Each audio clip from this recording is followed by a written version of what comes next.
Welcome to the Triathlon Nutrition Academy podcast, the show designed to serve you up evidence-based sports nutrition advice from the experts. Hi, I'm your host Taryn, accredited practicing dietitian, advanced sports dietitian, and founder of Dietitian Approved. Listen as I break down the latest evidence to give you practical, easy-to-digest strategies to train hard, recover faster, and perform at your best. You have so much potential, and I want to help you unlock that with the power of nutrition. Let's get into it.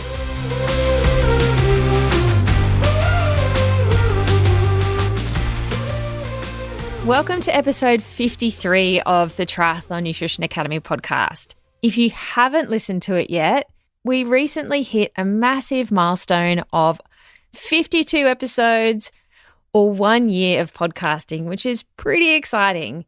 If you're not a podcaster, then you'll have no idea how much work a podcast is. It's not as simple as just recording an audio and then off it goes. There is so much behind the scenes action that happens into dropping a weekly episode. So if you haven't listened to it yet, go back and listen to episode 52 where Steph turned the mic around on me and I take you behind the scenes of the podcast, where we've been over the last 12 months and where we're heading. Now, today's episode, I'm going to get a little controversial, and hopefully the title of this podcast has sparked your attention, but I want to talk to you about why blanketly aiming for 120 grams of carbohydrate per hour is probably a mistake for you. And it's not something that people talk about, but my job is to get you to understand the research. My superpower is translating deep science into something that's practical and achievable for you as the everyday age group athlete that you can walk away with knowing what to do. And I want to talk you through a paper that is new-ish. It was published in 2020, and it's where people are getting this new target of, I need to be having 120 grams of carbs an hour when I'm training or racing. So I want to walk you through the study, the design, what they did, what they found, and then some practical tips for you so that you can understand where you should be aiming for with your fueling, and that 120 grams an hour is potentially not right for you. So I'm going to get a little bit controversial, but, whatever, I don't care. Someone's got to do it. When it comes to sports nutrition, there is research happening all the time. It is one of the most rapidly evolving spaces as we learn more. And previously, our recommendations were for no more than 60 grams of carbohydrate per hour. And that was because we kind of tapped out there, and we know that the intestinal transporters of glucose do max out at 1 gram per minute or 60 grams of carbohydrate per hour. Then we realized that there was another transporter that could run simultaneously and increase our fueling from 60 to 90 grams of carbs an hour, which is pretty cool. And so now we're starting to see the beginning of research exploring higher intakes than that, upwards of 120 grams of carbohydrate per hour. And the paper I'm talking about is the 2020 paper that came out of Spain from Aita Viribe and his colleagues, and they studied elite ultra-distance runners. This is the paper that people are referring to when they're talking about that fueling target. So I'll link it in the show notes if you do want to dive into it, but I'll talk you through it and translate the research jargon into something that you can understand. So let me walk you through the paper. So it was 26 male, and that's important because there was no females, elite ultra distance runners. Now, these guys were elite. Like, we're talking about top level, best in the world type athletes. And that's also really important because that may not translate to you. And what they did was they randomly allocated them to 3 fueling groups for a mountain marathon. So there was a group that did 60 grams of carbohydrate per hour. There was a group that did 90 grams of carbohydrate per hour, and another group that did 120 grams of carbohydrate per hour. And they did nutritional training for about 3 weeks heading into that to make sure that they could deal with that load of carbohydrate. They also carb loaded them for 48 hours before the race. And then they did a race. in a research setting. So it wasn't a real race for money or prizes, but it was set up as a race and they were quite competitive. And they did a mountain marathon. So they ran 42.2 kilometers with just under 4,000 meters of elevation difference, which is nuts. So really hardcore trail running, right? It was in 10 degrees Celsius, which is also really important because your gut doesn't work as well in the heat and we don't seem to be able to tolerate as much nutrition when it's hot. So it was quite cool conditions, only 60% humidity. And they ran from between 4.5 hours to 4 hours and 45 minutes-ish. And for their fueling during that event, they used purpose-made gels to reach their targets. So they randomly allocated into a group. The 60 grams an hour group started with 8 athletes, and they lost 2 due to injury throughout the race. The 90 gram an hour, they started with 9, and they lost 2 throughout that race as well, 1 to injury and 1 with gut issues. And the 120 grams of carbohydrate per hour group, they started with 9 athletes and finished with 7 because they lost 2 through that race with gut issues. So they used these purpose-made gels to hit their targets each hour, and they drank water ad libitum. So there was no plan for how much water they drank. They could drink it as and when they needed. And what they did was they measured a few things before and during and after the race. So they measured their RPE, or their rate of perceived exertion, to see how hard they felt they were working. They also measured some markers of muscle damage before the race and 24 hours after the race. So creatine kinase, lactase dehydrogenase, glutamic, oxaloacetic transaminase, urea, and creatinine. And then the athletes recovered. They had certain recovery meal targets that they had to hit, and it was a really high carbohydrate diet. So it's basically to try and refill their muscle glycogen fuel tank again after they've done a glycogen depleting race. And a quick summary of the results is that they found that the athletes that fueled at 120 grams of carbohydrate an hour reported lower RPE, so they didn't feel like they were working as hard, and they had significantly lower markers of that muscle damage after the race. In particular, the creatine kinase, the LDH, lactase dehydrogenase, and the GOT, glutamic oxaloacetic transaminase, which is pretty exciting to see, right? So they didn't feel like they were working as hard when they fueled more aggressively, and they recovered better and faster. Now, some did report fullness and flavor fatigue because it's a lot of sweet for a long period of time and trying to hit those targets. And also remember that there was 2 in that group that DNF'd because of gut issues. So this paper is where a lot of people are starting to think that they should hit that target themselves.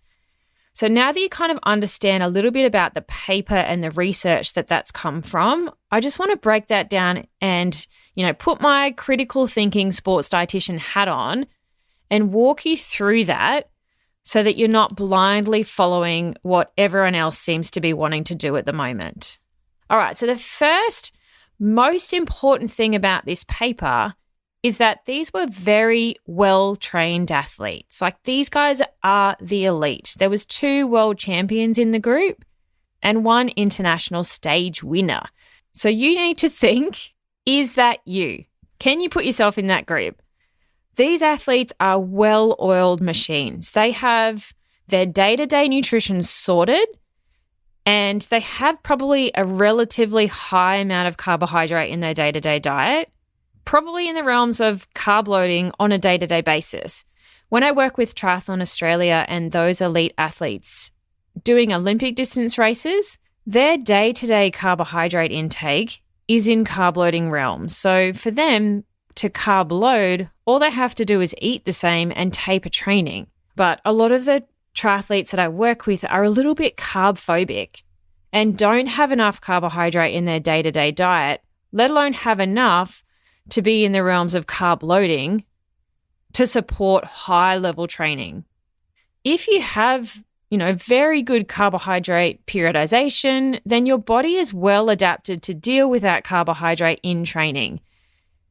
You have more carbohydrate digestion enzymes, the pumps and channels that we use to absorb carbohydrate and oxidize it for energy. That whole system is really well sorted. So to hit those targets of fueling per hour is not too much of a stretch from what they're doing generally anyway. And we see this in other sports as well. You think about professional cyclists who are winning major races, like think about the Tour de France or the Giro. Those guys would be churning through carbohydrate in the actual event, as well as what they need to do to recover, to back up and go again the next day. We also see these targets in a sprinkling of pro Ironman athletes who are doing things like Kona. So these Spanish trail runners were elite. They're world class. Are you that person? If you're not, then this research is not particularly well translated to you, unfortunately. The other thing that's really important to hit these targets is we need to do some serious gut training to get there. You can't just go out and go, all right, I'm going to get to 120 grams of carbs an hour in my sessions. You have to slowly train your gut to deal with that and absorb it and oxidize it for energy. You can eat it, but it's just going to sit there. It's not going to do anything. It's just going to slowly fill up your gut if you're not good at emptying your stomach, or it's going to back up in the upper intestines because you don't have the ability to transport that across from the intestinal wall into your bloodstream. And that's where we need it. We don't want it sitting in our gut. It's useless there. We need it into our bloodstreams so we can transport it to the working muscles. So importantly, these guys are well adapted to high daily carbohydrate diets so that that whole process works more effectively than somebody who's a little bit afraid of carbs, as well as they're used to having high amounts of fueling during their training. So the step up to 120 is not that great. Do you have any idea how much carbohydrate you have per hour? That could be a good point of homework for you, is to actually go and think about that. Are you anywhere in that realm? If you are, then how do you go tolerating it? It's not until we're out there for a little while that things kind of rear their ugly heads. Like I said, you can consume it. Like you can chuck 200 grams of carbs an hour into your stomach, but it's what your body then does with that is important. We have to train our gut to empty it from our stomach, which can be done. And then we also have to train our gastrointestinal tract to absorb that into the bloodstream. That's really important. And we don't actually know how long that takes to happen. There's no clear-cut guidelines around gut training and timing yet, but to be honest, it's probably highly individual anyway. It would purely depend on your day-to-day diet and what you're doing. You need to train your gut if you want to do this sort of fueling, just like you train your muscles and your body to get fitter and faster. You have to train your gut to deal with this extra carbohydrate as well. So it really depends on what your baseline is. Are you a triathlete sick of fumbling around in the dark with your nutrition? Is nutrition the missing link in helping you reach your goals? And do you want to maximize your training efforts and level up your performance? Of course you do. Come and join me for free at Fuel School. It's a free 3-day live and online nutrition training week. And I've designed it to give you the nutritional edge in 2024 and lay the foundation of your day-to-day fueling and race nutrition. It's on the 14th to the 16th of January, 9 a.m. Brisbane time, so Australian Eastern Standard Time every day, which is 3 p.m. PST, 5 p.m. CST and 6 p.m. EST on the 13th to the 15th of January. To register, head to fuel.school. Yep, www.fuel.school.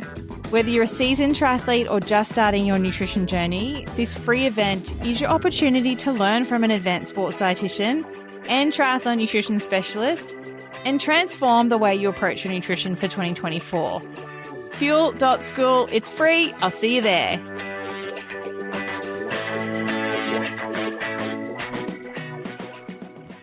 So, a couple of key things in there to think about if you're looking at doing this, or if you already are you at that elite level where your races are really high intensity for a long period of time? Like you can maintain really high % VO2 max and extended periods of time?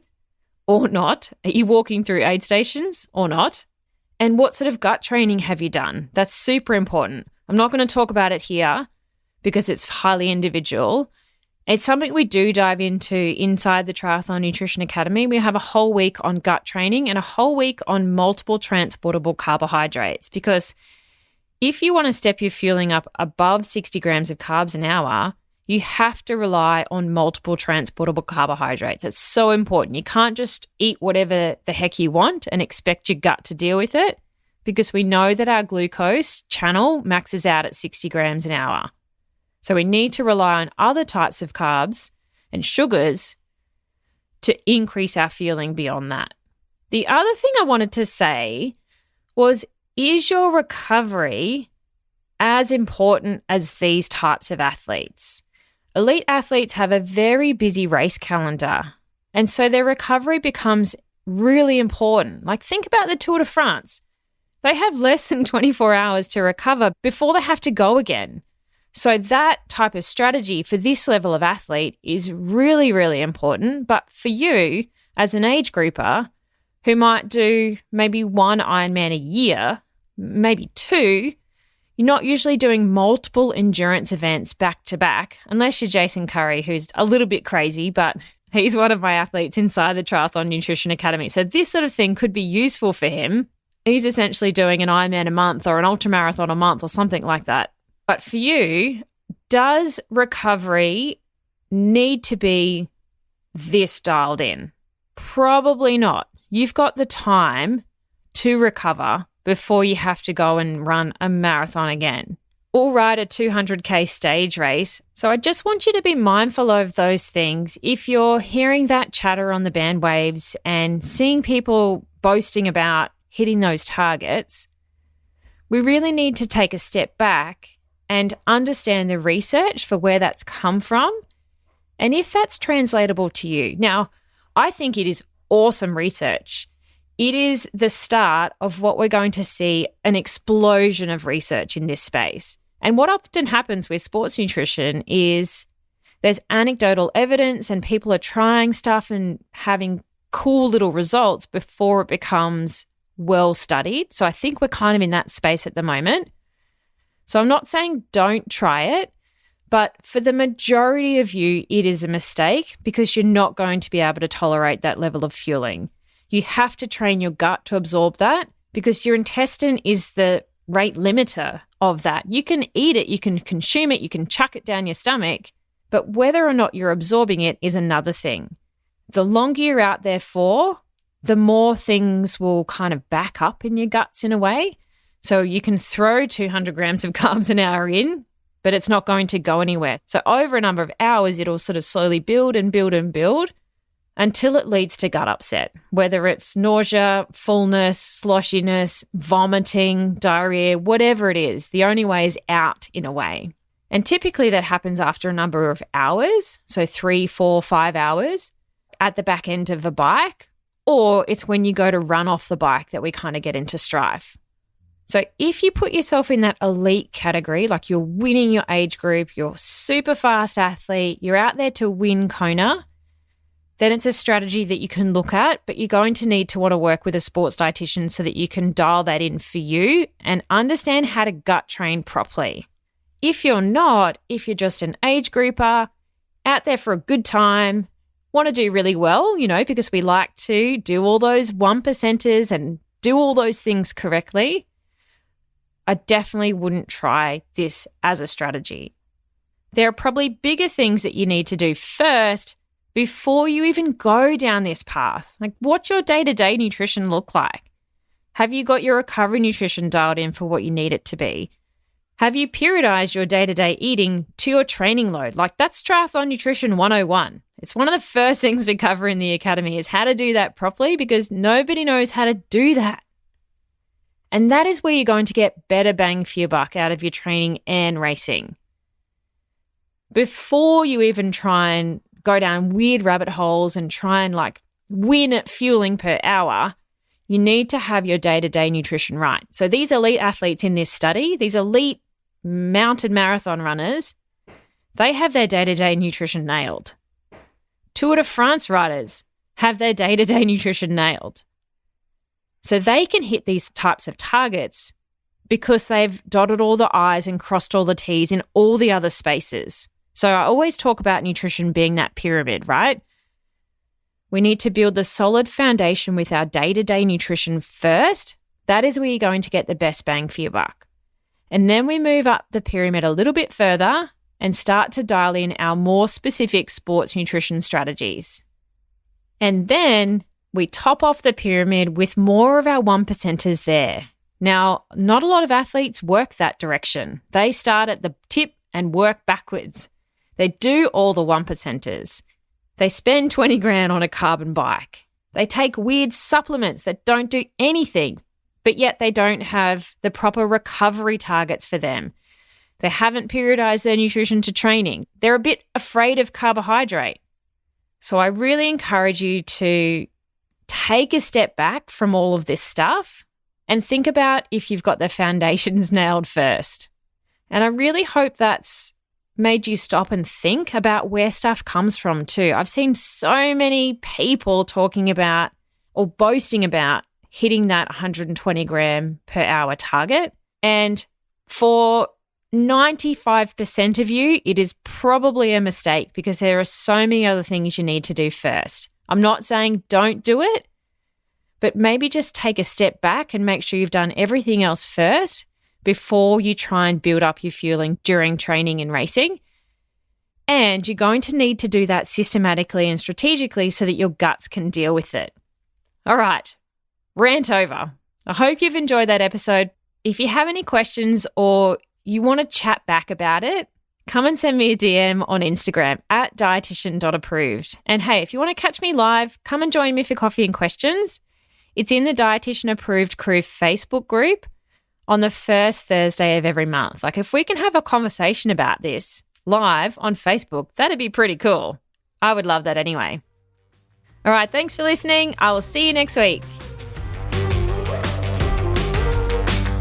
Thanks for joining me for this episode of the Triathlon Nutrition Academy podcast. I would love to hear from you. If you have any questions or want to share with me what you've learnt, email me at podcast@dietitianapproved.com. You could also spread the word by leaving me a review and taking a screenshot of you listening to the show. Don't forget to tag me on social media at dietitian.approved so I can give you a shout out too. If you want to learn more about what we do, head to dietitianapproved.com. And if you want to learn more about the Triathlon Nutrition Academy program, head to dietitianapproved.com/academy. Thanks for joining me, and I look forward to helping you smash it in the fourth leg. Nutrition!